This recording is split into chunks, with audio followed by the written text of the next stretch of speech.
I am Rachel, 28. Recently, my mother held my engagement ring up to the light, mocking, "Is that all he could afford? Your dad bought me a real diamond." She then forced my sister to flaunt her giant rock. She had no idea my fiancé was standing right there. He heard it all. The single cost-free email he sent the very next morning completely demolished the fake image she spent 35 years creating. Before I tell you what happened, please take a moment to like and subscribe, but only if this story genuinely speaks to you, and drop a comment telling me where you're watching from and what time it is right now. I love knowing who's out there listening. Now let me take you back to last Thursday evening. The air was crisp, the kind of quiet autumn night that feels completely normal. But that was the night my mother decided to test the wrong man's patience. Here's what you need to know about my family to understand how everything fell apart. My mother, Victoria Rollins, is 59. She has never held a paying job, and she will tell you that with a fierce, chin-raised pride. "My job is this family," she likes to say. She usually drops this line while adjusting a flawless, expensive floral centerpiece at whatever fancy dinner party she's hosting at our house in Maple Grove, a wealthy suburb just outside Raleigh. Everything she touches has to look pristine. Everything is about the image. My father, Gary, is 62. He's a retired civil engineer. He is a quiet shadow of a man, the kind who answers every single question with, "Whatever your mother wants." Over the years, he somehow convinced himself that surrendering to her every whim counts as actual parenting. If he stays quiet, there's peace, I used to think. But quiet isn't peace. It's just hiding. Then there's Bethany, my older sister. She's 34, beautifully polished, and married to Thomas Lawson, a junior partner at a high-end law firm in the city. Bethany's wedding 6 years ago was a spectacle. 175 important guests, a live string quartet, and a diamond ring that literally catches the light from across the room. 4 carats. Victoria mentions that ring at least once a month. It's her ultimate trophy. And then there's me. I'm an emergency room nurse at Maple Grove General Hospital. I work grueling 10-hour shifts. I've held a complete stranger's hand while they took their last breath. I've restarted stopped hearts at 2 in the morning. I pay my own rent, my own car note, my own heavy student loans. I've done this all by myself since I was 23. Yet Victoria has never once introduced me to her friends by saying, "My daughter is an ER nurse." It's always a flat, tight-lipped, "This is Rachel." Or, if she's feeling generous, "Rachel's the independent one." It sounds like a sweet compliment until you realize it's her secret code for the one I couldn't control. There's a massive photo wall in my parents' immaculate living room. 8 huge framed photos of Bethany, her graduation, her stunning wedding, her tropical honeymoon, matching Christmas portraits. There are only 3 of me. One is a group family shot where I'm standing in the back. The other is from when I was 12, awkwardly holding a fish I caught at the lake. I know counting photos sounds incredibly pathetic, but when your mother counts everything, carats, salaries, square footage, brand names, you learn how to count too. It becomes a survival reflex. She has never even called Nolan by his actual name in front of her country club friends. It's always, with a slight, dismissive wave of her hand, "Rachel's carpenter." I met Nolan Hayes 2 years ago in the absolute chaos of the ER. He rushed in at 1 in the morning carrying a terrified 21-year-old kid named Declan. Declan was one of his apprentices who had accidentally driven a nail straight through his own palm on a job site. Nolan had wrapped the bleeding hand tightly in a clean shop rag and driven 45 minutes with his hazard lights flashing. While I worked on Declan's wound, Nolan sat out in the bright, cold hallway for 5 straight hours. He wasn't scrolling on his phone. He wasn't pacing or complaining about the time. He was just sitting, waiting. When I asked him why he didn't go home to sleep, he just looked at me and said Declan didn't have any family in town. He shouldn't wake up alone, Nolan had said. That's exactly who Nolan is. Solid ground. He's 32 and owns a small custom furniture shop on Highway 7. He builds dining tables, heavy bookshelves, and bed frames, all by hand, all by commission. He will probably never be rich, and he truly doesn't care. He measures his success in the smell of fresh sawdust and the smooth finish of wood grain. 3 weeks ago, he asked me to marry him on the quiet rooftop of his workshop. He had spent hours stringing warm yellow lights across the wooden beams himself. The same strong, calloused hands that built his business had carved my ring box from a solid block of dark walnut. Inside was a white gold ring with a simple band. In the center sat a deep blue sapphire. It was small, maybe 1/4 of a carat, but the rich color just hits you right in the chest. It looks exactly like the late evening sky just before the first stars push through the dark. I loved it instantly. I loved it because it felt exactly like us. And deep down, I loved it because it was something Victoria would absolutely never choose. When I excitedly called Bethany to share my happy news, the very first thing she asked was, "How many carats?" I let out a small laugh, thinking she was joking. She didn't laugh back. Then she sighed and said, "Mom's going to have thoughts." She always does. No, Rachel, I mean she's going to have thoughts about the ring specifically. Just be ready. I really should have heard the blaring siren in that warning. Instead, I let myself hope. Maybe this time will be different, I thought, looking down at my beautiful blue stone. Maybe she'll finally look at my face and see how happy I am. 28 years of living in her shadow, and I was still foolishly making that same bet. I didn't yet know the full, heartbreaking story behind that little sapphire. Nolan hadn't told me yet. And I had no idea that by the time Thursday dinner was over, that tiny blue stone was going to shatter the fake perfect world my mother had spent her entire life building. Thursday evening arrived. Victoria called it a small celebration dinner. Her words, not mine. But as Nolan's truck rolled up the smooth driveway, my stomach tied into a heavy knot. 3 extra luxury cars were parked near the front door. Cars I didn't recognize. Inside, sitting primly on the cream sofa with expensive wine already poured, were Laura Mitchell and Martha Bennett, Victoria's elite country club friends. Women who knew the exact price tag of everything but understood the true value of absolutely nothing. "I thought this was family only," I whispered frantically to Nolan in the wide foyer, panic rising. "Why are they here? To inspect him? To judge me?" Nolan gave my hand a firm, grounding squeeze. "It's fine. I'm fine." But it wasn't. The moment I stepped into the brightly lit dining room, Victoria didn't greet me with a hug. Instead, her manicured fingers snatched my left hand. She dragged my arm upward, tilting my new ring directly under the harsh glare of the crystal chandelier. 4 agonizing seconds of dead silence ticked by. Then came the laugh. It wasn't a loud, cruel cackle. It was a soft, breathy, pitying chuckle that scraped right down to my bones. "This is what he could afford?" she murmured, dripping with fake sympathy. She flicked her eyes toward Gary, who was busy setting a woven bread basket onto the table. My father didn't dare look up. "Your father spent 4 full months' salary on mine," she announced. Laura pressed her lips into a thin line. Martha suddenly found her wine glass fascinating. Victoria then spun toward my sister, standing stiffly by the wooden hutch with Thomas. "Show her yours again, sweetie," Victoria commanded. Bethany froze. A raw flicker of genuine guilt flashed across her eyes. She knew this was wrong, but her lifelong training kicked in, and she held out her left hand.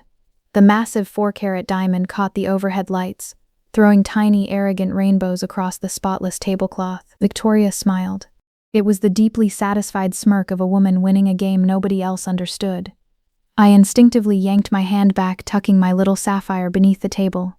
In a flash, I felt 13 years old again. Burning heat prickled behind my eyes. "Swallow it down, Rachel. Smile. Perform." But here is the single moment that shifted the ground beneath us all. Nolan had come through the back door. He had been standing silently in the kitchen, just past the half wall separating it from the formal dining room. He heard my mother. He heard that awful, scraping laugh. He heard every humiliating word. When he stepped into the room, he wasn't smiling to keep the peace. The entire room turned to ice. Laura nervously set her wine glass down with a sharp clink. Martha shifted uncomfortably. Gary kept his eyes locked firmly on the bread. Nolan didn't speak. He simply walked with measured steps to the empty wooden chair right next to mine, pulled it out, and sat. His large, rough hand immediately found the small of my back, steady, warm. A single powerful point of contact that screamed, "I am right here, and I am not backing down." Victoria recovered flawlessly. "Nolan, you made it." Her bright hostess voice clicked on like a switch. "Come sit." "Oh, you already are. Wonderful." She leaned across the table to affectionately pat his arm. Nolan let her hand land, but he didn't lean in. He just stared at her. His gaze was level, completely stripped of polite performance. He looked like a man entirely done pretending he was deaf. Victoria's flawless smile thinned. She felt the danger, instantly pivoting. "So Nolan, tell Laura and Martha about your little business." "He builds furniture," she explained, waving her hand casually. "Isn't that creative?" Custom furniture, Nolan corrected, his voice a low rumble. Right, custom. She brushed his hard work away like dust. The rest of the miserable dinner dragged on. She cheerfully described the massive engagement party she was planning at the Oak Ridge Country Club. 90 elite guests, towering flower arrangements, a champagne toast. I hadn't agreed to a single detail. Across the table, Bethany accidentally caught my eye. Her pained expression lasted less than a heartbeat, close to shared grief, before she quickly looked down. After dessert, Nolan and I said our stiff goodbyes. He shook Gary's hand, nodded to the guests, and guided me out the front door. His hand never left my back. He didn't speak until we were inside his truck. Nolan naturally processes the world with his hands, always driving with both gripping the wheel. But that night, he drove with only one hand. His other hand held mine tightly on the center console, his rough thumb tracing slow circles across my knuckles. For 20 agonizing minutes, the cabin was silent. The engine hummed as we cut through Maple Grove's dark back roads. I nervously watched the yellow streetlights sweep across Nolan's face. His jaw wasn't clenched. His dark eyes weren't hard. He just looked profoundly quiet, the terrifying kind of quiet that happens when a person is deciding something permanent. "I'm so sorry about her," I whispered. "Don't apologize for her. She does this. She's always done this. She really doesn't mean..." "Rachel." His voice was incredibly gentle, but it hit like a steel wall. "She told Bethany to show you her massive ring right after laughing at yours." I opened my mouth to frantically defend my mother again. It was a sick, automatic reflex, like pressing down hard on a deep wound. Why do I protect her? "I know," I breathed, letting the truth sting. Inside our small apartment, Nolan slowly hung his worn jacket on the hook. He stood alone in the dim kitchen for a long time. I waited anxiously on the couch, watching my little Sapphire catch the soft lamplight.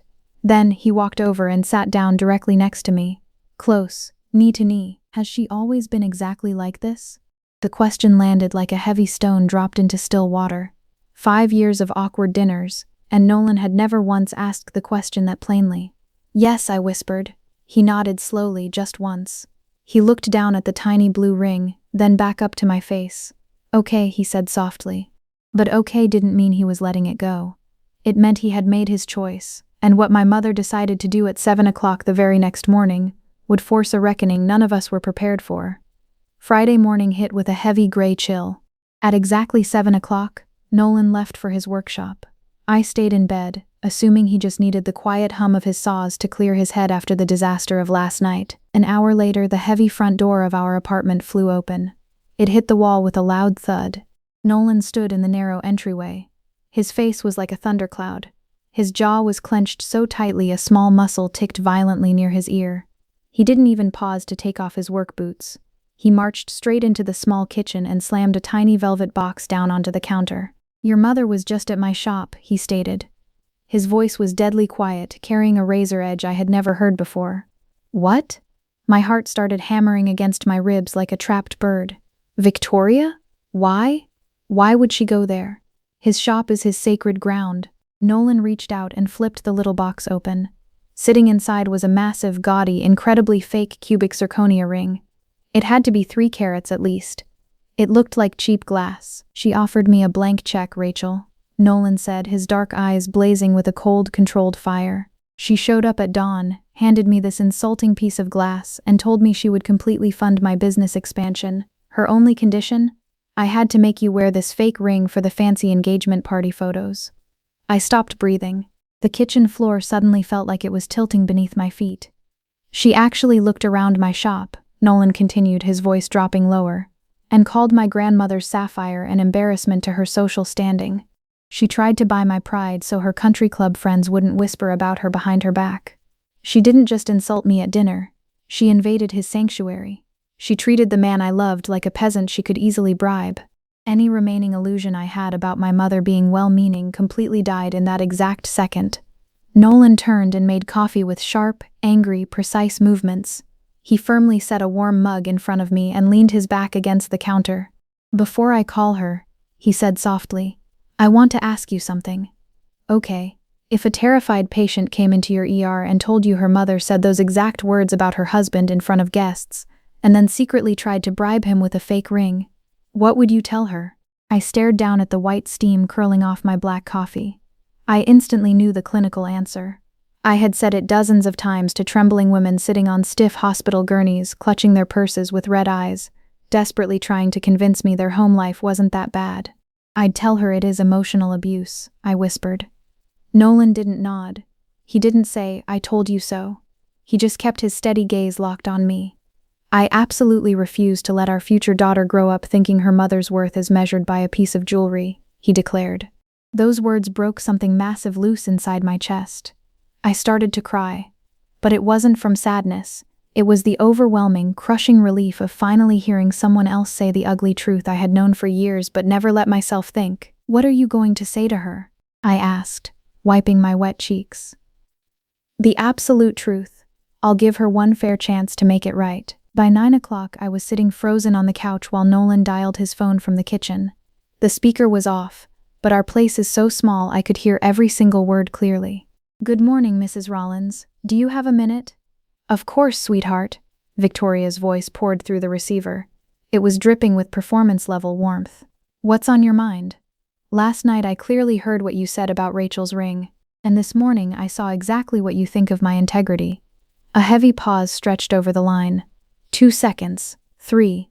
"I don't know what you think you heard," she finally replied, her tone slightly stiffer. "You held her hand up and said this is what he could afford.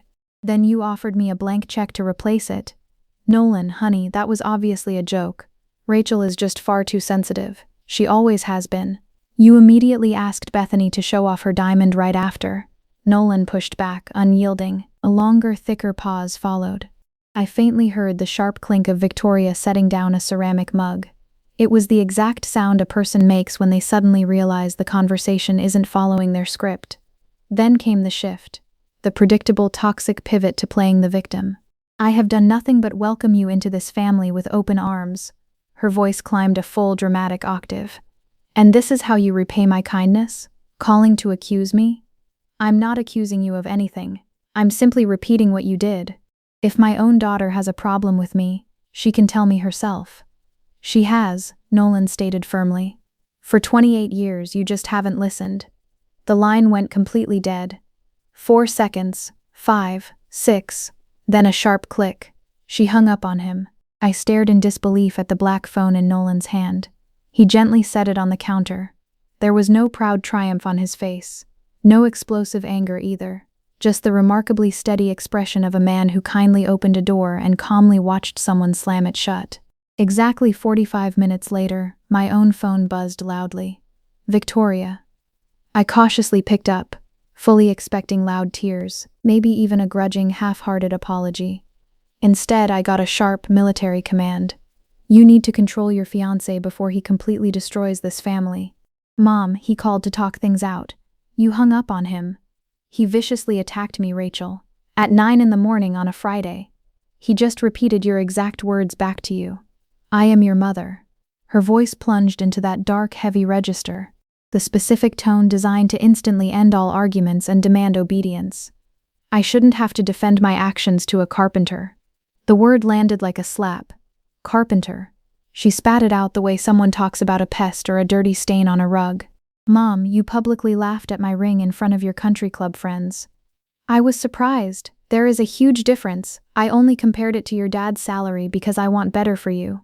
A sharp, dramatic breath hissed through the speaker. "Is loving you a crime?"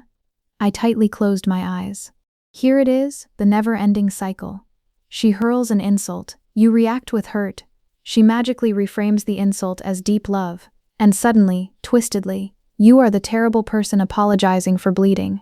I have watched this exact routine happen 1,000 times. I have participated in it 1,000 times. But not today. "Mom," Nolan politely gave you a chance to acknowledge what you did. You chose to hang up. Cold silence echoed through the phone. Then came the ultimate threat. "If Nolan doesn't offer me a full apology by next Friday, the engagement party is permanently off." "I never even asked you to plan that party. 90 important people are already invited, Rachel." Her voice turned to absolute ice. "You will not humiliate me." I almost laughed out loud. The absurd idea that I could somehow humiliate her, that I actually held that kind of power in her image-obsessed world, was completely foreign to me. "I have to go, Mom." Rachel. I tapped the red button and placed the phone face down on the wooden table. My hands were trembling violently, but it wasn't from a place of fear. I had managed combative patients, survived code blues, and dealt with screaming, hysterical families in hospital hallways. This was totally different. For the first time in my entire 28 years on this earth, I was experiencing genuine, white-hot anger at my mother. Not quiet disappointment, not tired resignation, pure fury. And this time, I didn't push it down. But as I looked at the dark screen of my phone, I didn't realize the battle lines had only just been drawn. Victoria wasn't going to retreat. She was about to weaponize every single person I loved against me. Within 3 agonizing hours, my cell phone completely transformed into a vibrating weapon. Bethany called first. "Rachel, Mom is crying. You absolutely know how she gets." A long, strained pause stretched between us. Can't Nolan just call her back and smooth things over? "Bethany," she publicly laughed at my ring. "I know. I was standing right there, but you know exactly how she is." That hollow phrase again, "you know how she is." It was the unwritten family password for "do not challenge the broken system." We had practically engraved it on our front door. Then a quick text pinged from Gary.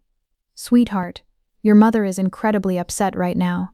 If everyone just politely apologized, we could instantly move past all this." Everyone, as if multiple people had done something terrible. Classic Gary. He was so completely desperate for a quiet house that he'd split the blame directly down the middle, even when one single person undeniably held all of it. Then, and this one actually shocked me, a perfectly punctuated text arrived from Laura Mitchell, Victoria's country club friend. "Honey, your sweet mom is so wonderfully excited about your big party. Don't let a tiny misunderstanding ruin such a beautiful event."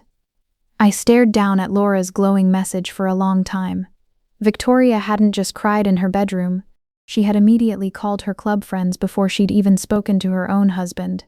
In under 3 hours, she'd rapidly assembled her elite witnesses, carefully framed her twisted version of events, and aggressively deployed them like foot soldiers. That's not genuine grief. That's a highly organized military campaign. Nolan watched me silently scroll through the flood of incoming messages. He didn't interrupt or offer advice.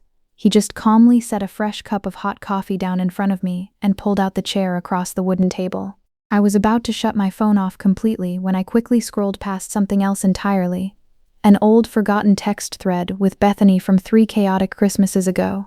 One specific message I'd instinctively taken a screenshot of and somehow never deleted. "Mom just told me Thomas's expensive Christmas gift to her was completely thoughtless. Please don't tell anyone." I had pushed that memory away. Bethany had nervously deleted that exact message from her end within 2 hours. But there it sat on my screen, hard proof that Victoria's vicious scoreboard didn't spare anyone, not even her golden child's successful husband. Suddenly there was a frantic, hammering knock pounding on our apartment door. Nolan quickly opened it, and Bethany practically fell inside. She wasn't just crying, she was full-blown hyperventilating. Her perfectly made-up face was pale, streaked, and utterly terrified. "You have to fix this right now, Rachel," she gasped, gripping my forearms tight enough to leave small, dark bruises. Mom didn't just cry in her room. She aggressively called Mr. Sterling, the senior managing partner at Thomas's law firm. The air violently left my lungs. "She did what?" "They play golf with Dad on Sundays." Bethany sobbed heavily, her entire slender body shaking uncontrollably. She casually mentioned to him over the phone that Thomas is really struggling with family loyalty and deep emotional stability. She heavily hinted that he might not have the right, calm temperament for his upcoming junior partner promotion. Bethany's voice cracked. "Rachel, she is actively weaponizing his entire career. If Thomas doesn't personally force Nolan to apologize, Mom is going to casually ruin his promotion. She's literally holding his livelihood hostage just to force a total surrender." Nolan stepped forward, his calm face suddenly hardening into absolute unyielding granite. My mother wasn't just a snob, she was incredibly dangerous. The stakes weren't just about my hurt feelings anymore. They were about surviving her absolute terrifying control over everyone's lives. Friday afternoon, Nolan and I sat silently at the heavy oak kitchen table, the one he'd built by hand the very first summer we moved in together. 2 mugs, my open laptop sitting squarely between us. "I've been trying so hard for 28 years," I said softly, staring at the blank screen. One more year of biting my tongue isn't going to magically change anything. I don't want revenge, Nolan said, his voice a low rumble. I just think they finally deserve the absolute truth. Here is the plan we quietly decided on.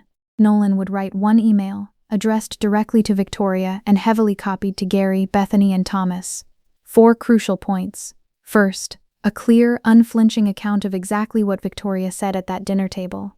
Her exact cruel words, the mocking laugh, the direct comparison to Bethany's massive diamond, and the deeply humiliating financial bribe at his private workshop. Second, the actual story behind the blue sapphire. The full, beautiful story, the one Nolan hadn't told anyone outside of me. Third, a firm statement that we would absolutely not be attending the lavish engagement party at Oak Ridge. Fourth, that our future wedding would be planned entirely by us, and that Victoria was warmly welcome strictly as a guest, but absolutely not as an organizer or a bank. No cheap insults, no empty threats, no screaming dramatics, just cold, hard facts delivered plainly, the exact way you'd formally file an incident report at the hospital. I slowly read the typed draft 3 times. I kept scanning the lines looking for the angry part, the petty jab, the harsh sarcasm, the one sentence that somehow went a step too far. It simply wasn't there. Every single sentence was carefully measured, every word heavily earned. There was only one quiet paragraph that made me stop breathing. The tiny sapphire in Rachel's ring belonged to my grandmother, Rose Hayes. She wore it proudly on a thin chain around her neck every single day for 42 years. Her husband, Gordon, my grandfather, a simple carpenter just like me, happily chose it because he said it was the exact deep color of the sky on the beautiful morning they met. Rose passed away in 2004. I've carried that precious stone safely since I was 16 years old. It is undoubtedly the most valuable thing I own, not in dollars, but in deep meaning. I slowly looked up at Nolan. He looked deeply back at me. "Send it," I whispered. He firmly pressed the button at exactly 11:35 a.m. The email took roughly 3 seconds to silently deliver. The massive fallout took 4 agonizing days to fully surface. I'm going to pause right here for a quick second. If you have ever nervously sent a heavy message, a risky text, a long email, or even just typed one single honest sentence that completely changed absolutely everything in your family, hit that like button right now because I intensely know exactly what it feels like to hover over send for 15 terrifying minutes straight, deeply knowing there's absolutely no taking it back once it's out there. If you're quietly watching this right now and heavily thinking, I really wish I had the guts to finally send that kind of email, maybe someone down in the comments has truly been exactly where you are right now. Bravely drop your story below. And if you amazingly haven't subscribed yet, now's an incredibly good time because what happened immediately after Nolan hit send, that's exactly where this story really begins. The email was out, the truth was in the open, but my mother wasn't the type to read a harsh truth and reflect. She was the type to gather a crowd and set a stage. After the email vanished into the digital void, Nolan and I stepped out onto the small back porch. The morning air was biting and cool, carrying that fragile early spring quiet where you can actually hear the neighbors' brass wind chimes gently clinking 2 houses over. My heart was still racing, but Nolan looked remarkably grounded. That was when he finally told me the rest of the story. His grandmother's name was Rose Hayes. She married a young Gordon Hayes in the hopeful spring of 1964. They stood in a drafty courthouse ceremony with only 4 random witnesses and no official photographer to capture the moment. Gordon was a 3rd-generation carpenter, exactly the same trade as Nolan. He worked tirelessly with his bare hands 5 days a week, and he spent his exhausting Sundays painstakingly rebuilding the rotting porch of the tiny house they rented on Mercer Street. He couldn't afford a flashy diamond. Honestly, he couldn't afford much of anything at all that difficult year. But he proudly walked into a dusty little jeweler on Elm Street clutching his thin paper pay envelope and softly asked to see the absolute smallest sapphire they had in the glass case. Why a blue sapphire? The old jeweler had asked, probably trying to upsell him. Because it is the exact color of the sky on the beautiful morning I first met her, Gordon replied. Rose wore that tiny stone on a delicate silver chain around her neck every single day for 42 years. It rested over her heart through raising 4 loud kids, surviving 3 terrifying factory layoffs, cleaning up 1 completely flooded basement, and loving a husband who always came home smelling like fresh pine and wood shavings every night until the day he suddenly died. Rose passed away in 2004. Nolan was only 16. She left her teenage grandson exactly 2 things: a heavy set of rusted woodworking chisels, and the sapphire necklace. He had carefully carried that precious gem inside a faded velvet pouch tucked deep inside his heavy metal toolbox for 17 years. Through every new shop he boldly opened, every workbench he built from scratch, it was always resting in the bottom drawer, just waiting. When he finally decided to propose to me, he took that sacred stone to a local jeweler in town and had it carefully set in a custom white gold band he had personally sketched himself. "Your mother looked at that ring," Nolan whispered, his voice cracking slightly as he stared out at the empty street. "And she only saw a cheap price tag. My grandmother proudly looked at it every day for 42 years and saw the endless sky." I stopped breathing. It wasn't just metal and rock. It was a heartbeat. I realized right then that Victoria hadn't simply insulted a piece of budget jewelry. She had arrogantly laughed at a dead woman's enduring love story. And now, because of that email, every person in my judgmental family knew the heavy truth. Later that afternoon, I sat alone in our quiet apartment and went back through thousands of old photos on my phone. I wasn't looking for anything specific, just mindlessly doing what people do when their entire reality violently shifts and you start intensely re-examining your past through a much cleaner, sharper lens. That's when I found the screenshot from 3 Christmases ago. Bethany's frantic text. "Mom said Thomas's gift was totally thoughtless. Please don't tell anyone." I vividly remembered that tense holiday morning. Thomas had proudly given Victoria a gorgeous set of professional-grade kitchen knives, the expensive German kind, forged from high-carbon steel with beautiful dark handles. Victoria cooked constantly. It seemed like the perfect, thoughtful present. She slowly opened the heavy box, held one gleaming blade up to the light, and turned it over. 6 agonizing seconds of brutal silence stretched across the living room.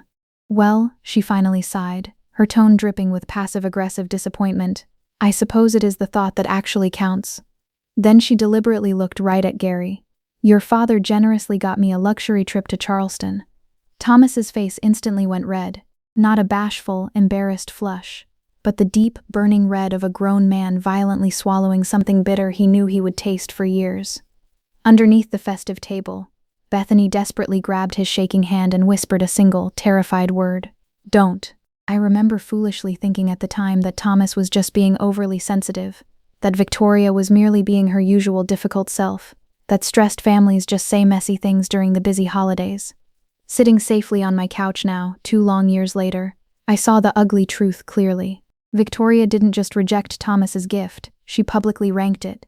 She deliberately placed it below Gary's expensive vacation on purpose, directly in front of the whole family, to keep him firmly in his place. It was the exact same playbook, the exact same cruel scoreboard she used on my ring. Bethany had begged me not to tell anyone. She nervously deleted the message within 2 hours. But I had saved it. Maybe some hidden part of me already knew it mattered. Now I stared at that digital screenshot and understood something massive. Victoria didn't actually have a favorite daughter. She had a rigid system. Bethany was the shiny display case. I was the tragic cautionary tale. Thomas was just acceptable collateral damage, and anyone who married into this family got strictly measured by the same invisible, punishing ruler. The glowing screenshot stayed on my phone. I thought the email was the biggest explosion my family would ever face. But as I sat there in the quiet apartment, I didn't realize the hardest blow was about to come from the one man who had stayed silent my entire life. 4 heavy hours after Nolan pressed send, my phone buzzed on the coffee table. The screen flashed a name I didn't expect, Gary. I almost let it ring out. Every single call that chaotic day had been someone desperately begging me to apologize, to smooth the rough edges over, to be the bigger person, which in my deeply flawed family has always strictly meant be the quieter person. But something tight in my chest told me to pick it up. "He's your father." "Hey, Dad," I answered cautiously. I read Nolan's email. His voice sounded incredibly tired.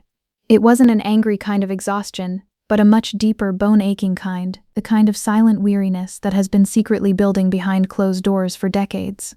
"Dad, look, I'm really sorry if..." "Don't apologize, Rachel." That short sentence literally stopped my breath. In 32 years of hushed phone calls with my dad, I had never, not once, heard him say those words. His default setting was the exact opposite. "Just say sorry, keep the peace, let your mother calm down." "I just need to ask you one thing," he continued softly. "Did your mother truly say that about the ring? About my salary? And did she actually go to his shop with a blank check?" "Yes," I whispered. The silence that followed was the longest, heaviest 10 seconds of my entire life. I could clearly hear his shallow breathing through the speaker. I could almost hear the steady ticking of the tall grandfather clock in the hallway of my childhood home. The fancy antique clock Victoria had proudly picked out. The one Gary obediently wound every single Saturday morning. "I need to think," he finally said. Then he hung up. "I need to think, not, I'll go talk to your mother, not, this will all blow over soon."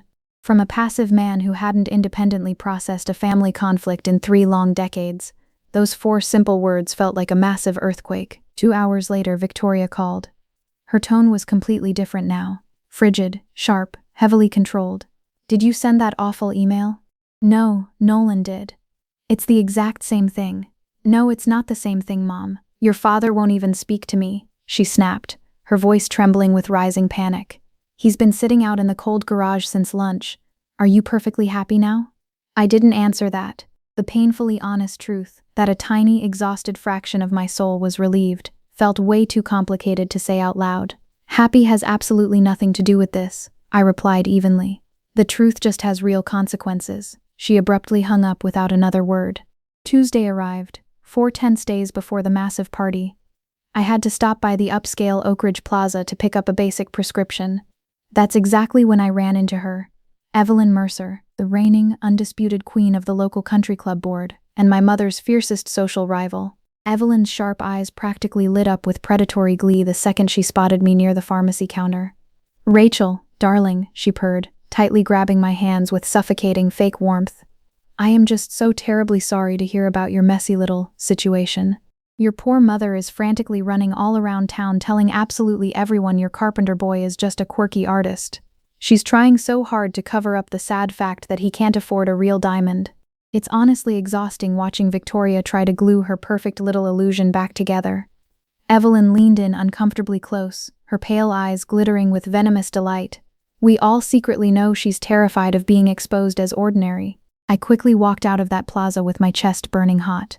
She's a joke to them.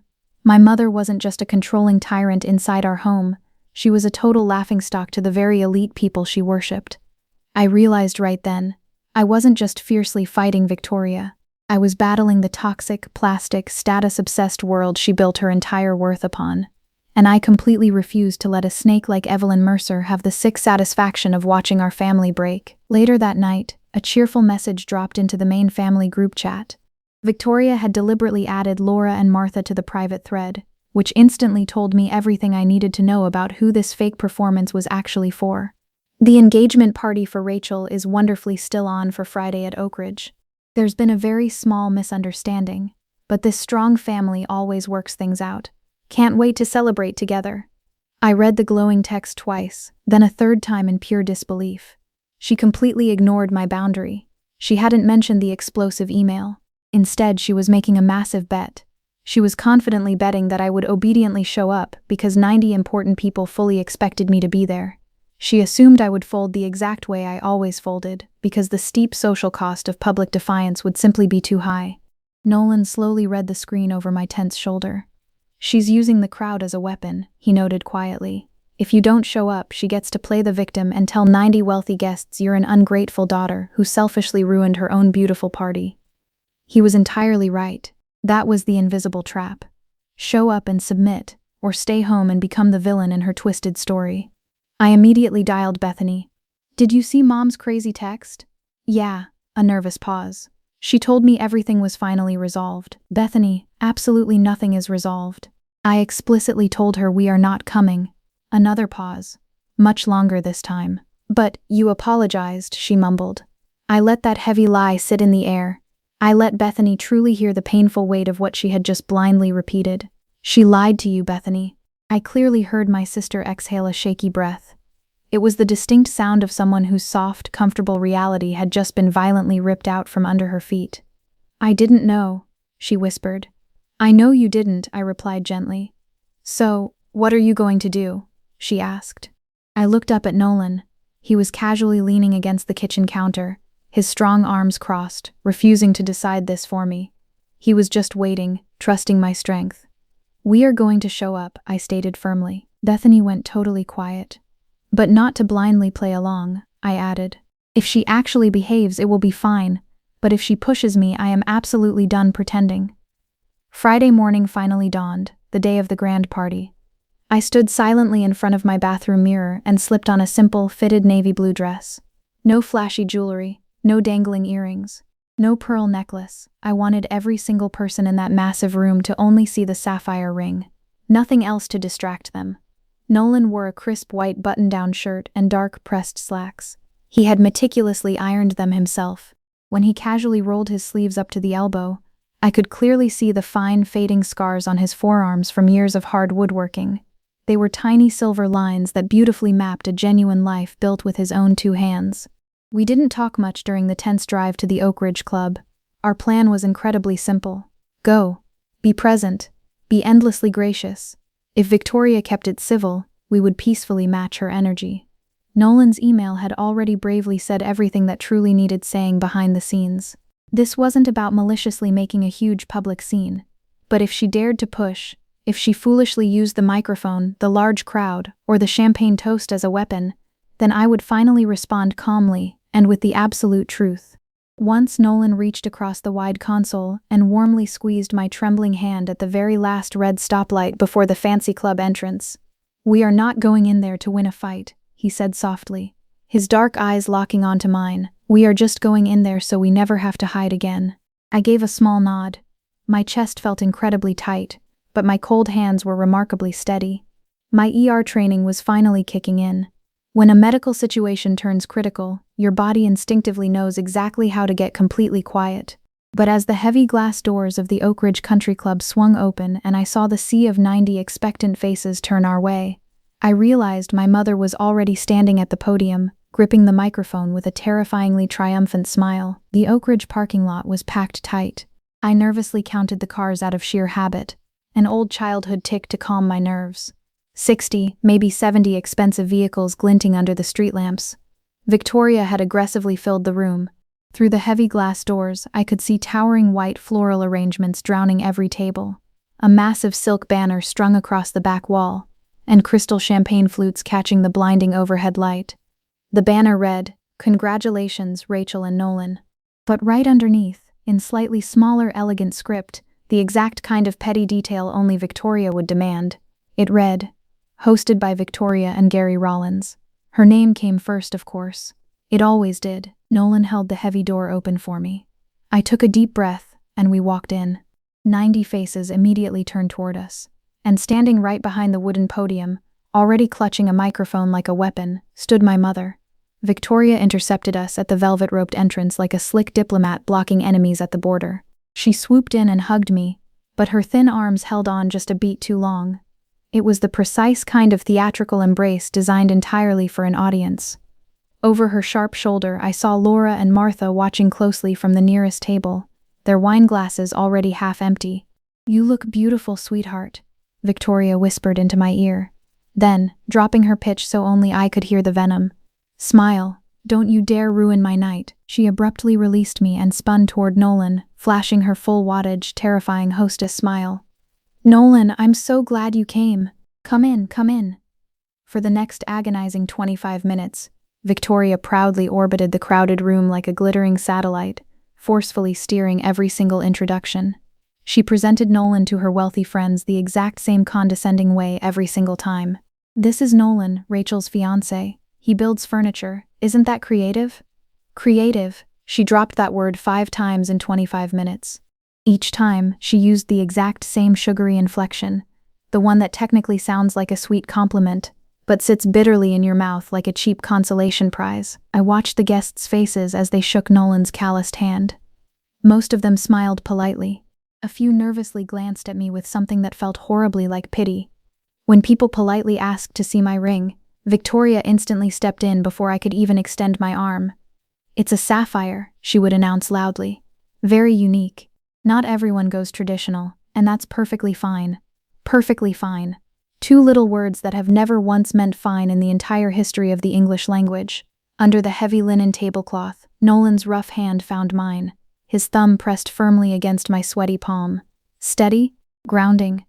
"I am safe right here," I reminded myself. I carefully scanned the loud room. Bethany sat 3 tables away with Thomas. She was intensely watching Victoria, her pale expression totally unreadable. Thomas just stared straight ahead, his jaw locked tight enough to crack teeth. Gary stood alone near the busy bar, tightly holding a glass of club soda he wasn't drinking. He accidentally caught my eye once, then quickly looked down at the floor. Victoria hadn't made her real move yet. She was slowly building to something big. I could feel the heavy tension in the room, the exact way you feel the barometric pressure violently drop right before a massive storm. At exactly 7:30, Victoria tapped the microphone twice. Tap, tap. The loud room instantly hushed. She stood proudly behind the podium in a stunning cream-colored silk dress that probably cost more than my monthly rent. Her blonde hair was flawless. Her red lipstick was perfect. She gripped the black mic with both hands, the exact way a greedy woman holds something she believes completely belongs to her. I want to sincerely thank everyone for being here tonight to celebrate my baby girl's beautiful engagement. Warm applause washed over the room. Bright smiles flashed. When Rachel first told me she was engaged, she dramatically paused, tilted her head perfectly, and let the heavy beat land. Surprised, she said softly. She delivered the word surprised the exact way a trauma surgeon says complication. Technically neutral, but emotionally devastating. But true love comes in all shapes and sizes. Her cold eyes deliberately dropped to my hand resting on the table, zeroing in on my ring.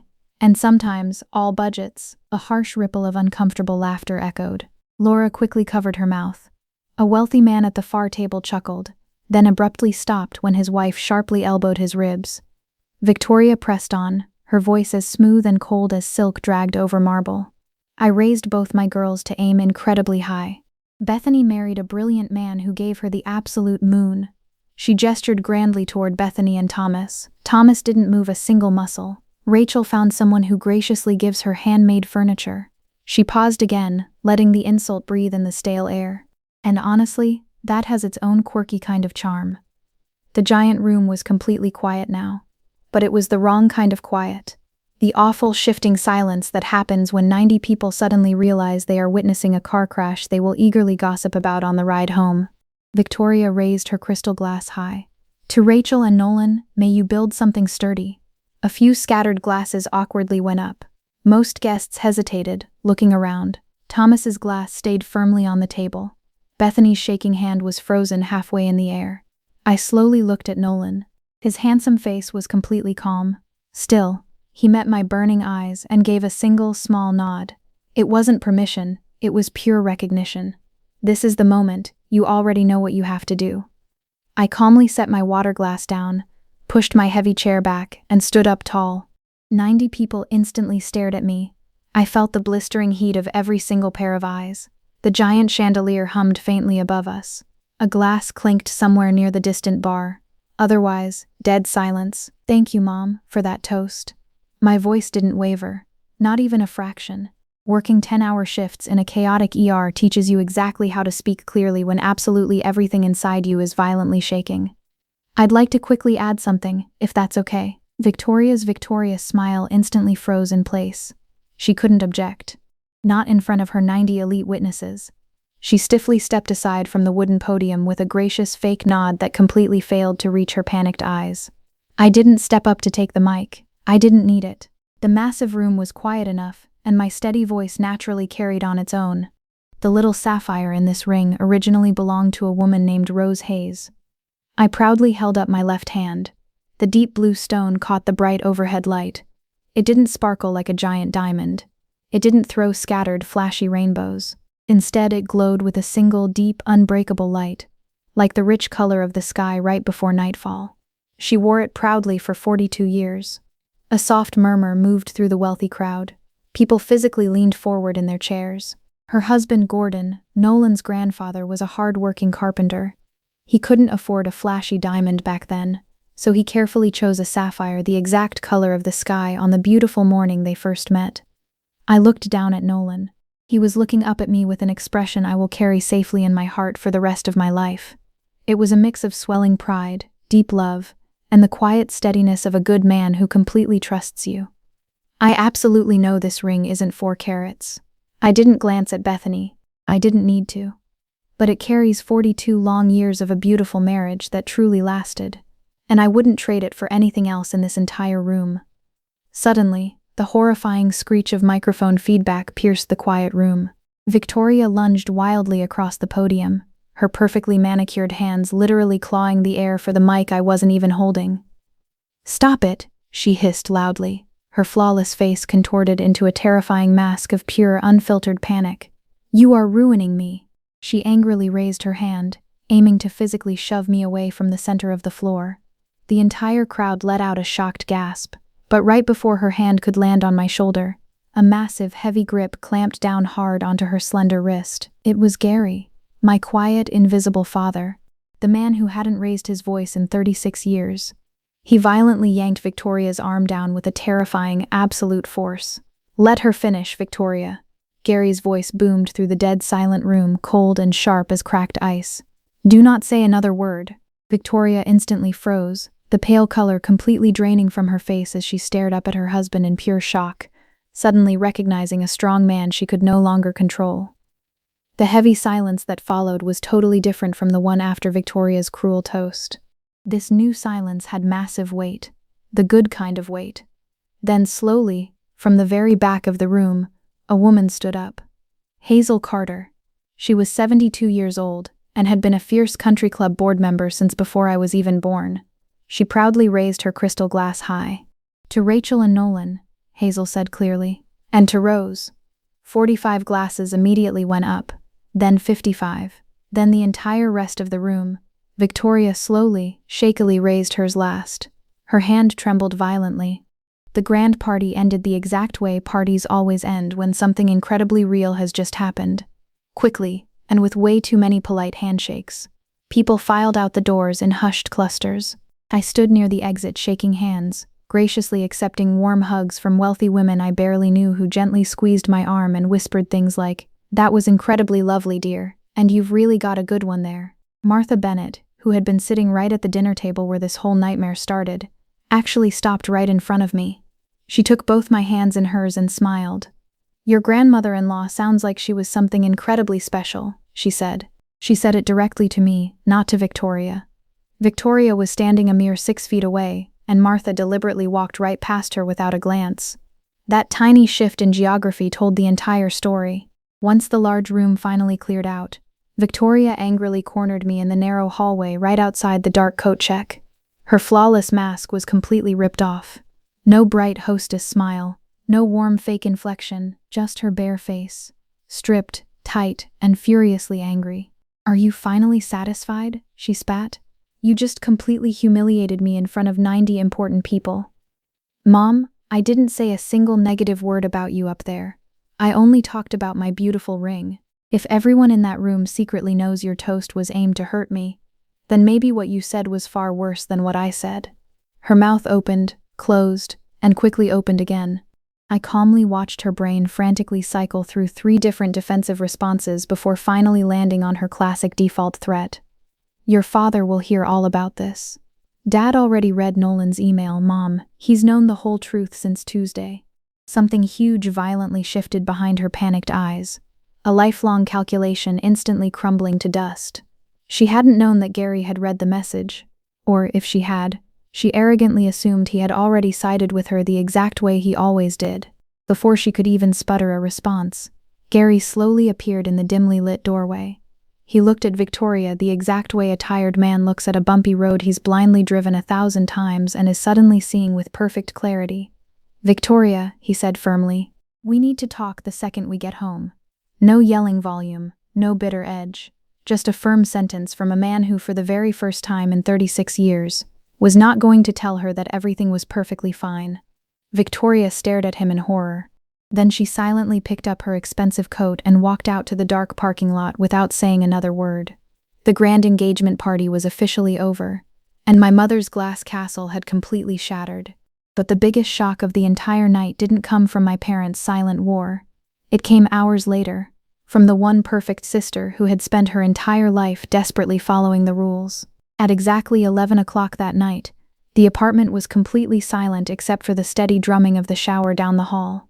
Nolan was washing away the heavy, suffocating tension of the evening. I sat frozen on our worn couch, blindly staring at a mug of chamomile tea I had zero intention of drinking. Then, my phone screen suddenly flared to life, casting a harsh white glow across the dim room. Bethany, I stared at the glowing letters.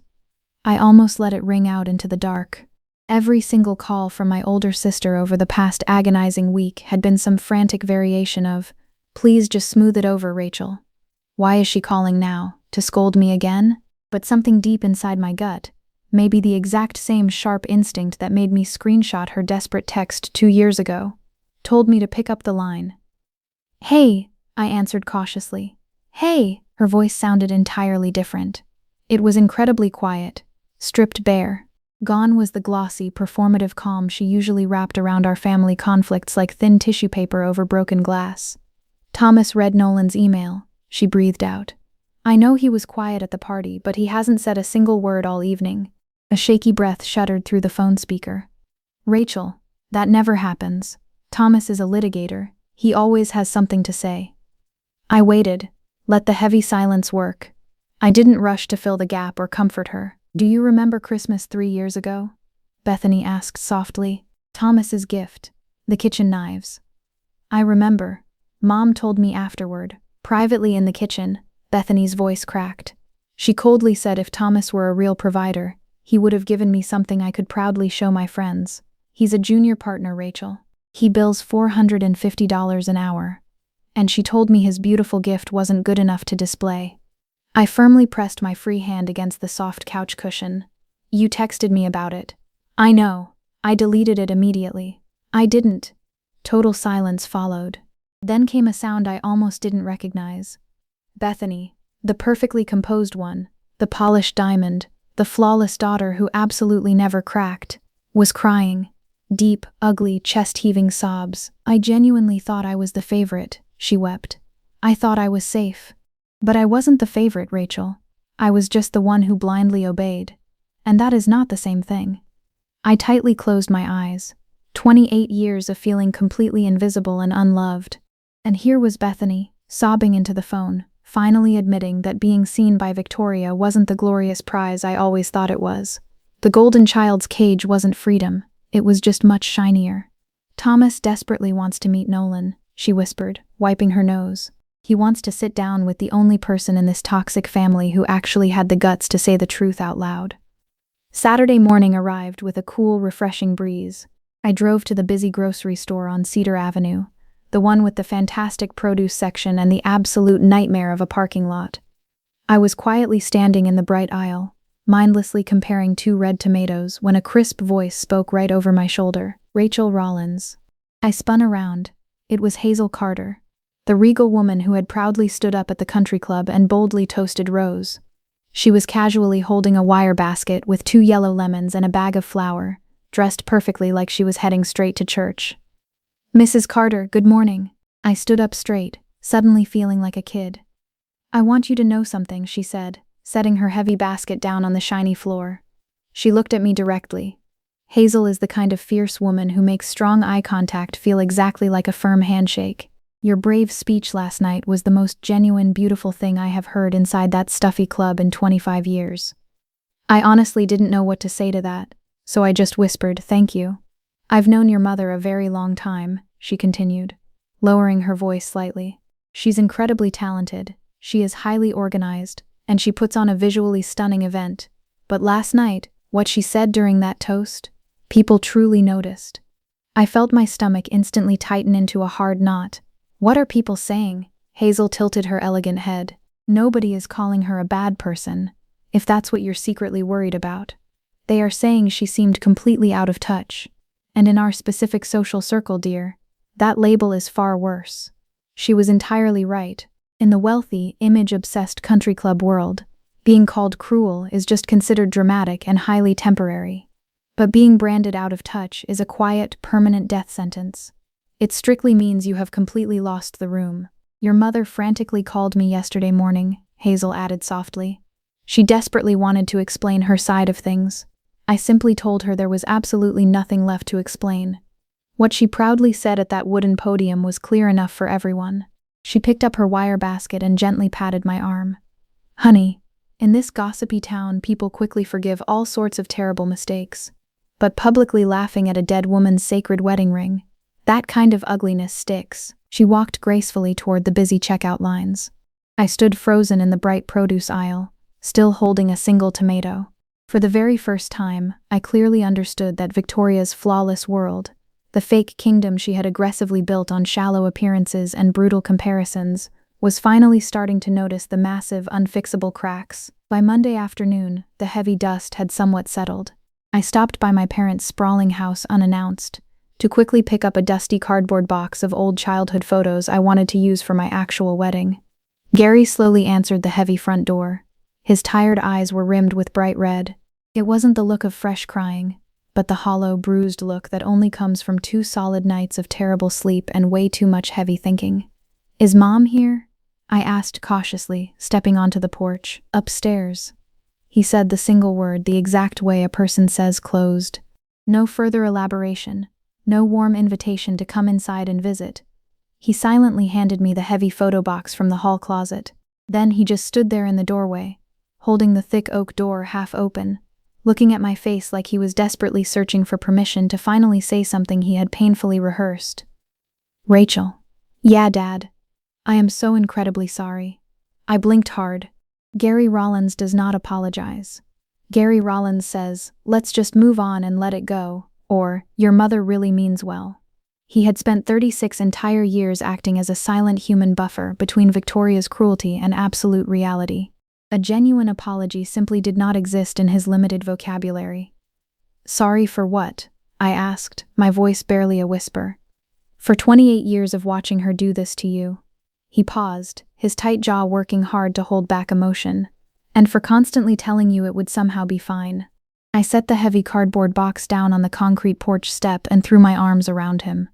He hugged me back, holding on so much tighter and longer than he ever has in my entire life. He held me long enough that I actually felt his broad shoulders shake once, then quickly steady themselves. "I firmly told your mother last night," he mumbled into my hair. "She needs to personally call both you girls. A real, genuine apology. Absolutely no conditions, no excuses." He pulled back and looked me right in the eye. "If she absolutely won't do it, I am moving into the guest room permanently." I plainly told her that.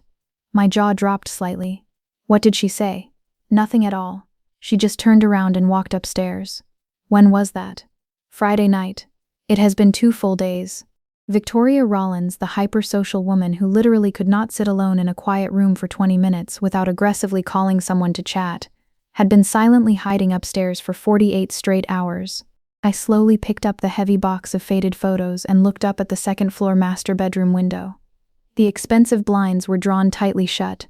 I genuinely didn't know if my mother was finally falling apart, or simply regrouping for another massive attack. With Victoria, it could honestly be either. Let me pause right here and ask you something real quick. Have you ever actually heard your difficult parent give you a genuine no-excuses apology? Not a fake, "I'm sorry you feel that way." Not a manipulative, "I'm sorry, but you have to understand my side." A real one. If you have, please tell me exactly what that rare moment felt like down in the comments. And if you haven't, I want you to strictly know you are definitely not alone. I painfully waited 28 years for mine. Sometimes that magic apology never actually comes, and you have to bravely learn how to be okay with that heavy reality.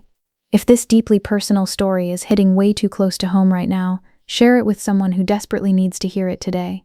Because as I drove away from my childhood home that afternoon, I thought the absolute worst of the storm had finally passed. But what my mother decided to do the very next morning shocked me more than any cruel insult she had ever spoken. Tuesday arrived. 1 full week after the disastrous party. I was standing at the busy nurse's station, rapidly charting a patient's vitals while a heart monitor steadily beeped down the hall. Suddenly, my phone vibrated in my scrub pocket. "Victoria." I hesitated, feeling a familiar spike of anxiety, then quickly stepped into the quiet, sterile break room and answered. "Rachel, I've been doing a lot of heavy thinking." Her voice was jarringly different. It was much slower, completely stripped of its usual glossy, theatrical polish. She actually sounded strangely small. "I really want to see you and Nolan. Both of you." "Why?" I asked guardedly. "Just to talk?" I painfully know I said some foolish things that were just too much. Too much. Not wrong, not cruel, just too much. Even in full retreat, my mother was carefully editing the narrative to protect her ego. Okay, I agreed slowly, but we'll meet you at Tucker's Cafe on Elm Street this Saturday morning. Why not just come over to the house? Because I'm choosing the location this time. A tense, heavy pause hung on the line. Then a defeated, fine. Saturday morning poured weak sunlight through the wide glass windows of Tucker's Cafe. We claimed a scratched wooden corner booth.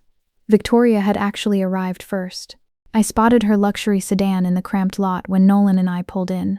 When we walked up to the table, my breath completely hitched. She was sitting rigidly with both hands wrapped tightly around a chipped ceramic mug. She wore absolutely zero makeup. Her usually flawless blonde hair was just yanked back in a plain plastic clip. I had literally never seen my mother in a public space without her expensive face on. It startled me far more than any screaming match ever could have. She left her armor at home. We slid into the booth opposite her. Nolan quietly ordered black coffee. I ordered absolutely nothing. My hands needed to stay entirely empty for whatever this was going to be. Victoria spoke first, her eyes fixed nervously on the tabletop. I am truly sorry for the way I made you feel. There it was, the classic, slippery escape hatch. The way I made you feel. She wasn't apologizing for what she actually did. She was apologizing for my emotional reaction to it. Nolan leaned his broad shoulders forward.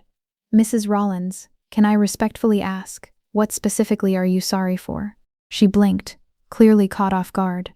For the terrible misunderstanding. There wasn't any misunderstanding, Nolan replied. His voice remained exactly the same as it always was. Steady, low, with absolutely no burning heat. You publicly said my ring wasn't good enough. You aggressively compared it to your wealthy son-in-law's diamond. You did it directly in front of your friends. And then you offered me a massive check to lie about it. Victoria's mouth opened, then quickly snapped shut. I reached across the scratched table, not to gently comfort her, but to firmly finish what Nolan had bravely started. Mom, saying I'm sorry you were hurt is absolutely not the same thing as saying I am incredibly sorry I hurt you. She stared at me. Really stared, for the very first time. There was no sharp comeback rapidly loading behind her tired eyes. Victoria didn't speak a single word for exactly 35 seconds. I know the exact number because I mentally counted them. It's a grounding trick I use in the ER when I'm desperately trying to stay present in a medical crisis. The busy coffee shop kept moving all around us. Someone's silver spoon clinked brightly against a mug. The huge espresso machine hissed loudly. Then Victoria softly said something I had never, ever heard her say. When your father finally proposed to me, she began, her voice shaking slightly. My mother violently grabbed my hand, held the ring up to the harsh light, and coldly said, well, at least he finally got you a proper one. I felt the air pressure in the booth completely shift. Nolan slowly set his hot coffee down. That was the only nice thing my mother ever said about your sweet father, Victoria whispered, a single tear spilling onto her bare cheek. The only one. She harshly measured absolutely everything. The size of our house, the brand of our car, his modest salary. She weighed him on her impossible scale every single day of their marriage, and she cruelly found him lacking every single time. Mom, I deeply hated her for it. Victoria's eyes went raw and bloodshot. Not the dramatic, fake tears she used for a sympathetic audience. This was raw, bleeding, ancient grief. I hated that she couldn't just be happy for me. And I swore to God I wouldn't ever do that to my own children. She pressed her trembling fingers against the sharp edge of the table until her knuckles turned bright white.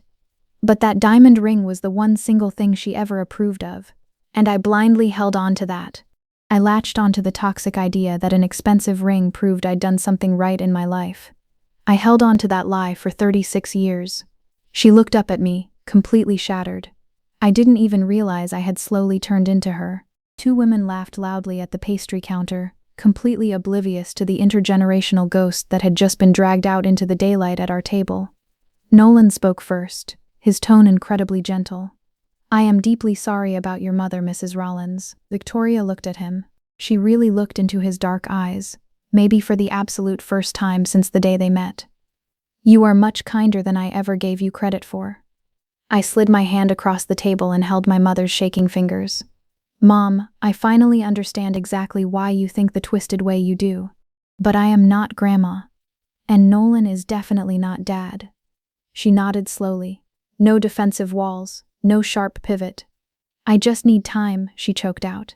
That was painfully honest, and for right now, honest was more than enough.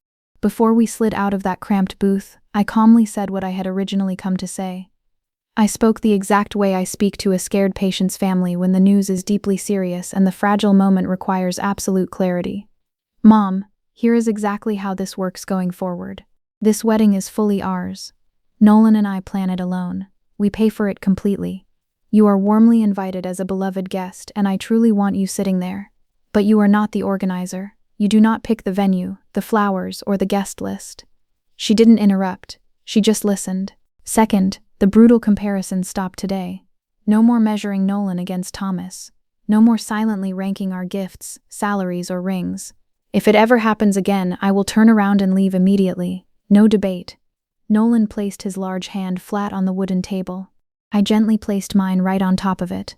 Third, and this final one is strictly for me. I took a deep breath. I am not going to wait until I'm 59 years old to stop this toxic cycle. If we are blessed to have kids, they will never hear their grandmother rank their parents' worth. That is not a polite request. It is an unmovable line. Victoria looked down at our joined hands. She stared at the tiny blue sapphire catching the bright morning light. I love you so much, Mom, I whispered. But I will no longer accept a love that comes with a cruel scorecard. Victoria pressed her pale lips together. Okay, she breathed out. It really is a very nice color, she murmured quietly, glancing at the ring one last time. It wasn't a grand, cinematic cure, but coming from Victoria Rollins, it was a massive, monumental first step. That very same weekend, Thomas nervously called Nolan to grab a quick beer. I wasn't there to witness it. They went to Callahan's, a loud sports bar out on County Road 6 with constantly sticky tables and a dusty jukebox playing 90s country. Two totally different men who had bravely married into the exact same complicated family, sitting directly across from each other. I want to sincerely thank you, Thomas started, staring at his glass, for finally saying it all out loud. I've desperately wanted to do that for 6 long years. Over cheap beers. Thomas poured out his heart. He talked about the slow, agonizing accumulation of 1,000 tiny, paper-cut insults that never quite healed because Bethany always tearfully begged him to just let it slide. She constantly told me not to make any waves, Thomas admitted. And I love her deeply, so I just swallowed the poison. That's absolutely not weakness, man, Nolan said firmly. That's just fierce loyalty. Maybe. Thomas slowly turned his sweaty glass in a circle. But blind loyalty shouldn't ever mean swallowing your mother-in-law's bitter contempt and pretending it's just normal dinner conversation. They didn't toast to petty revenge.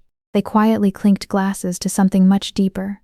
The mutual decision to permanently stop pretending that total silence was the exact same thing as genuine peace.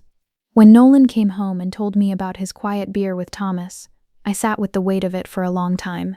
The rigid family I thought I knew inside out, the one with perfectly cast roles and unbreakable, suffocating hierarchies, was actively shifting beneath my feet. Bethany was calling me almost every day now. Thomas was finally speaking up. Gary was holding a firm line. Even Victoria was learning to sit with the heavy, uncomfortable silence instead of desperately trying to fill it with a performance. Nothing had been magically fixed. You don't undo decades of damage in a single week. But the thick, invisible walls had finally cracked wide open. And for the very first time, real light was pouring in. 2 weeks later, the massive fallout finally landed where Victoria truly lived, her elite social world. She quietly resigned from the Oak Ridge Fall Gala Planning Committee. The official reason printed in the newsletter was taking personal time. The real reason filtered down to me through Bethany, who heard it from Thomas, who heard it from a senior law partner whose wife sat on the country club board. Martha Bennett had pulled Victoria aside after a Thursday charity lunch and said, gently but with absolute finality, Victoria, maybe take this season off. In the ruthless language of the country club, that wasn't a sweet suggestion. It was a permanent verdict. Laura Mitchell, Victoria's closest confidant for 16 years, suddenly stopped returning calls with her usual rapid speed. Victoria bravely invited her to lunch twice. Laura was swamped both times. The specific kind of swamped that really means, I am not ready to be seen sitting across from you. Nobody ever called Victoria a monster out loud. Nobody aggressively whispered her name across crowded restaurant tables. The wealthy suburban social system doesn't work that way. It executes you through absences. The empty chair at the planning meeting, the unreturned voicemail, the fancy invitation that simply never arrives in the mail. It is a slow death by 1,000 quiet omissions. But losing her fake kingdom was exactly what my mother needed to finally see the real one. Gary, meanwhile, had slept in the cold guest room for 4 straight nights. When he finally moved back into the master bedroom, it came with ironclad conditions. Victoria had to see a therapist. Not couples counseling where she could deflect, but individual therapy. Someone who isn't me, and isn't your daughters, Gary had told her flatly. She agreed. I honestly didn't know if that agreement was a genuine surrender or just another strategic move. Victoria had spent a lifetime agreeing to things just to regain the upper hand, but the massive fact that she actually said yes, that she didn't storm out, didn't weep, didn't scream that she was being attacked, told me the ground beneath her had permanently shifted. I didn't celebrate her social exile. There is absolutely no joy in watching your own mother lose her friends. But I also didn't feel an ounce of guilt. I didn't cause her isolation. She did. I just finally stopped covering for her. That isn't cruelty. That is just the heavy cost of truth in a family that had always run on fiction. A month after the disastrous engagement party, I stopped by my childhood house unannounced. Gary was out at the hardware store. The heavy oak front door was unlocked. Victoria never locks it during the day, an old small-town habit she stubbornly refuses to break.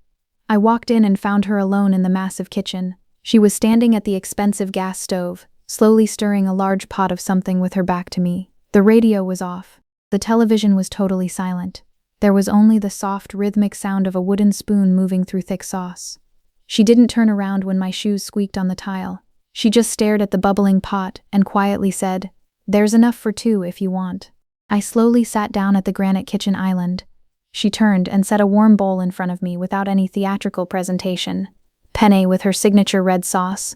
The exact same meal she made every single Friday night when Bethany and I were little girls. The one I used to eagerly request for my birthdays. The one I hadn't tasted in years because, somewhere along the way, Victoria had decided it wasn't elegant enough to serve anymore.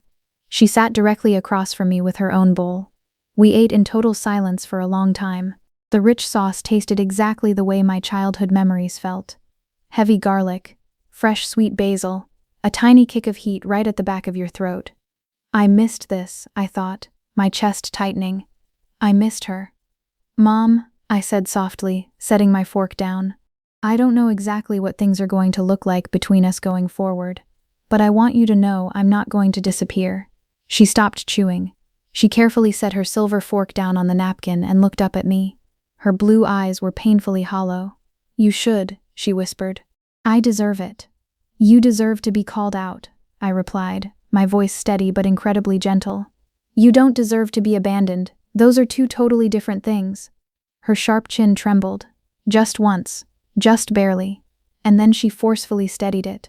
Victoria Rollins does not cry in kitchens, but she came closer than she ever had in her entire life. "I started seeing the therapist your father found," she admitted, her voice thick. "Dr. Miller. She's very direct." "That's good." She asked me to write down a list of things I am genuinely proud of that have absolutely nothing to do with other people's achievements. Victoria slowly picked up her fork again, staring blankly at the metal prongs. I couldn't think of a single one. I didn't say anything to fill the air. Some heavy truths desperately need space, not commentary. We finished our pasta in quiet companionship. She silently washed the dishes. I stood beside her and dried them. It wasn't a magical, cinematic forgiveness. It wasn't perfect closure. It was just 2 women standing side by side, doing something incredibly ordinary, with something shattered between them that might, just might, one day mend. Nolan and I officially chose our wedding venue on a warm Monday evening in early May. We were standing in the grassy yard right behind his woodshop, the exact same patch of uneven ground where he had asked me to marry him. "What about right here?" he asked, looking around the yard. I looked at the space with fresh eyes. The crunchy gravel driveway, the massive ancient maple tree, the dusty workshop with its wide double doors propped open, fresh sawdust still dancing in the golden evening light. No crystal chandeliers, no velvet ropes, no stressful 90-person seating chart, just us, and the life he built with his bare hands. "How many people?" I asked, a huge smile breaking across my face. 50. That's less than half of what your mom invited to the Oak Ridge party. I know, I laughed, stepping into his arms. It's also exactly twice as many as Rose and Gordon had. We planned absolutely every single detail ourselves. Nolan spent weeks hand-building the tables from solid white oak. Long, beautiful communal boards. No elite head table, no social hierarchy. I spent my weekends arranging bright wild flowers into simple glass mason jars. We strung hundreds of warm yellow lights between the thick branches of the maple tree and the workshop eaves. The exact same lights from the night he proposed. Bethany called me the following week, her voice nervous but hopeful. "Can I please be your maid of honor?" "You were always going to be," I told her, and I heard her burst into happy tears on the other end. Gary texted me a few days later. "Would you still let your old man walk you down the aisle?" "I wouldn't have it any other way, Dad," I texted back instantly. And then came the message I truly didn't expect. It was from Victoria.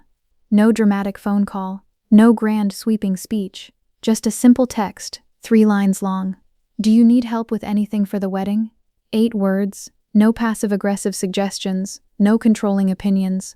No, you really should reconsider the country club. Just a genuine offer to help, framed as a polite question, with absolutely no hidden strings attached.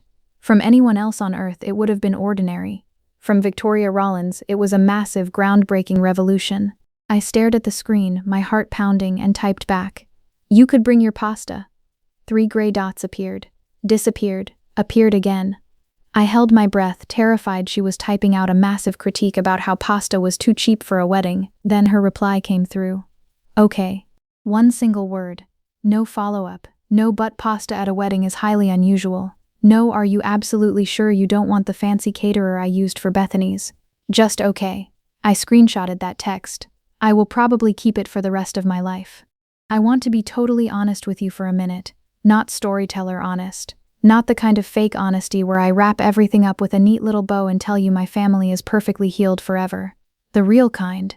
I don't share this deeply personal story to teach anyone a guaranteed lesson on how to fix a difficult parent. Every single family is different. Every mother is different. Every painful breaking point is different. But there is one massive thing I know for absolute certain, because I lived it for 28 agonizing years and I am only just now seeing it clearly in the light. Silence is not peace. Silence is permission. Every single time I nervously laughed off one of Victoria's cruel comments, every time I desperately made excuses for her bad behavior at Thanksgiving, every time I looked at Nolan and sighed, "That's just how she is," I wasn't keeping the peace. I was only keeping her comfortable, and the incredibly high cost of her comfort was my own dignity. Nolan didn't save me. I want to be fiercely clear about that. He didn't ride in on a white horse and rescue the poor damsel from the fire-breathing dragon. He just asked me one simple question. If a terrified patient told you her mother said that, what would you tell her? And I bravely answered it. I saved myself. He just held the mirror steady enough for me to finally see my own reflection. The ring on my left hand doesn't have a flawless diamond. It has a tiny blue sapphire that belonged to a brave woman named Rose Hayes, who proudly wore it for 42 years without ever once asking a stranger what it was financially worth. It holds 4 months of careful design sketches from a man who fiercely works with his calloused hands. It holds the exact color of the endless sky on the beautiful morning 2 people first met. If someone in your life is constantly measuring your worth by what you wear on your finger, by the expensive car in your driveway, by the numbers on your tax return, I desperately want you to hear this right now. You are not the ring. You are not the carrot. You are the beating heart and the story behind it, and that beautiful story strictly belongs to you. No one else ever gets to grade it. 4 months after the disastrous Oak Ridge party, here is exactly where things stand. Victoria has been to 7 intense therapy sessions with Dr. Miller. She hasn't magically become a completely different person. Anyone who promises you therapy works that fast is lying to sell you something. But twice in the past month she started to say something critical about Bethany's house or Thomas's new car, and she physically stopped herself. Mid-sentence, her mouth open, the ugly words half-formed, then a deep pause, and a total redirect. It is small, it is incredibly hard to watch, but it is visible, and right now, it is enough. Gary talks much more now. At our loud family dinners, the ones we've slowly started having again at our small apartment, crowded around the oak table Nolan built, Gary actually tells stories. He talks excitedly about old jobs he worked on, about the massive bridge he helped engineer outside Charlotte back in 1999, about the hilarious time he accidentally ordered 900 pounds of wet concrete instead of 90. He laughs loudly at his own stories. Victoria actually sits quietly and listens. Sometimes she even asks him genuine follow-up questions. Bethany calls me every few days now, not to frantically manage a family crisis, but just to talk about her day. She told me last week that Thomas finally sat Victoria down and told her directly that her cruel comment about his kitchen knives 3 years ago had deeply hurt him as a provider. Victoria looked him in the eye and said, "I am so sorry I said that to you. It was incredibly wrong." 10 words. 0 manipulative qualifiers. Thomas told Bethany it was the very first time in 6 long years he felt like his mother-in-law actually saw him as a human being. Bethany also casually called me her best friend for the very first time on that call. I didn't make a big emotional deal out of it on the phone, but I happily replayed that exact sentence in my head 3 times before I fell asleep that night. My wedding is in November. 50 beloved guests. Nolan's sawdust-covered workshop yard. Warm string lights, wild colorful flowers, handmade communal oak tables, and Victoria's famous red pasta. Every single morning before my grueling ER shift, I look down at the deep blue sapphire on my hand. It catches the morning light differently depending on the exact angle. Sometimes it looks dark, stormy navy. Sometimes it glows bright enough to almost hurt your eyes. Victoria saw it catching the sun last week when she came over for coffee. She didn't loudly compare it. She didn't try to measure its worth. She just smiled softly and said, "That blue really suits your skin, Rachel." It wasn't a tearful apology. It wasn't a grand cinematic declaration of love. But it was true. And coming from Victoria Rollins, true is beautiful, brand new territory. If you are still here listening to this, and I truly hope you are, I want to leave you with this final thought. Maybe you're watching this right now because your own mother constantly keeps a brutal score. Maybe it's your father, or your older sister, or your judgmental in-laws. Maybe someone in your family strictly measures love in dollars, and carats, and square footage, and you have spent years of your precious life exhausted, desperately trying to earn a number that just keeps moving further away. I intensely know exactly what that feels like. I lived trapped inside that twisted game for 28 years. I smiled through the pain. I drove home from tense holiday dinners, gripping my steering wheel so hard my knuckles turned bright white, desperately telling myself, next time will be different. Next time I'll be enough. It wasn't. It never was. Because I was the one who kept obediently showing up to the exact same rigged game, strictly playing by their toxic rules, foolishly expecting a different score. The thing that finally changed wasn't my mother. It wasn't even Nolan's brave email, or the country club toast, or the explosive party. The massive thing that changed was me. I completely stopped accepting a fake peace that I had to buy with my own self-respect. I stopped treating suffocating silence like it was beautiful harmony. And I stopped waiting for someone else to finally say the brave thing I already deeply knew was true. Peace that constantly costs you your dignity isn't peace at all. It is just a painful payment plan for someone else's comfort. If you are stuck in that dark place right now, if you are sitting alone in your room counting photos on a wall, agonizingly measuring the massive distance between who you actually are and who your family loudly demands you should be, please hear me right now. You do not owe anyone your silence. And you are worth so much more than any shiny ring. My name is Rachel Rollins. I am a damn good ER nurse. I am proudly marrying a carpenter this November in a dusty workshop yard under warm string lights, with my beautiful sister standing right next to me, and my quiet father proudly walking me down the aisle. And on my left hand is a tiny sapphire the exact color of the sky on the beautiful morning 2 people first met. 42 years of enduring love. 0 carats, worth absolutely everything. If this story painfully reminded you of someone in your own life, a mother, a sister, a best friend who desperately needs to hear this today, please share it with them. Sometimes the powerful stories that finally change us come from complete strangers. And if you have ever bravely drawn a hard line with your toxic family, if you have ever stood up with shaking knees and finally said, "This is where it stops," I want to hear your story. Drop it down in the comments below. I promise I read every single one. If you haven't subscribed yet, hit that button right now. I tell raw, honest stories like this every single week. Real families, real boundaries, real breathless moments where someone finally stands up and says enough is enough. Check the description below for more videos about surviving family dynamics, aggressively setting boundaries, and finding your true voice when absolutely everyone around you is telling you to be quiet. I'm Rachel. Thank you so much for staying with me.